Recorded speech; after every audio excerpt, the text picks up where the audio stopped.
তোমাদের শত্রুদের ভিতর থেকে তোমাদের ভয় দূর হয়ে যাবে। তোমাদেরকে দেখে তোমাদের কোনো শত্রু ভয় করবে না। তোমাদের শত্রুদের অন্তর থেকে তোমাদের ভয় উঠে যাবে। এমন একটা সময় ছিল যেই সময় মুসলমান জাতির নাম শুনলে বিশ্ববাসী কেঁপে উঠত। হ্যাঁ, মুসলমান মানে ন্যায় পরায়ণ, মুসলমান মানে তার দিনের ওপর কঠোর কঠিন মানুষ। সে এমন এক রাজা, বাদশাহ, শাসক যে ন্যায় আর ইনসাফ দিয়ে পরিপূর্ণ করে দিবে, এটা একটা ভীতি ছিল। কিন্তু বর্তমানে এমন কোন মুসলিম রাষ্ট্র নেতা বলেন আর পাতি নেতা, ছোট নেতা, বড় নেতা, যাই বলেন না কেন, এমন কোন নেতার কথা আপনি পারবেন না বলতে যে যাকে দেখে কোনো বিজাতি মুসলমানদের শত্রুরা ভয় খায়।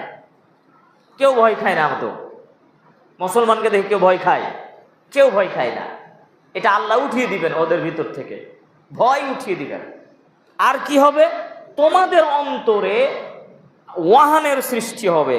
ক্বালা কাইল, একজন জিজ্ঞাসাকারী জিজ্ঞাসা করলো, ইয়া রাসূলুল্লাহ ওয়ামাল ওয়াহান, আপনি বললেন যে মুসলমানদের অন্তর থেকে ওয়াহান হয়ে যাবে, তো ওয়াহানটা কি জিনিস?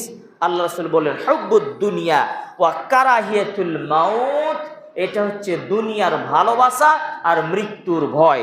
সুনান আবু দাউদ 4297 হাদিস নাম্বার।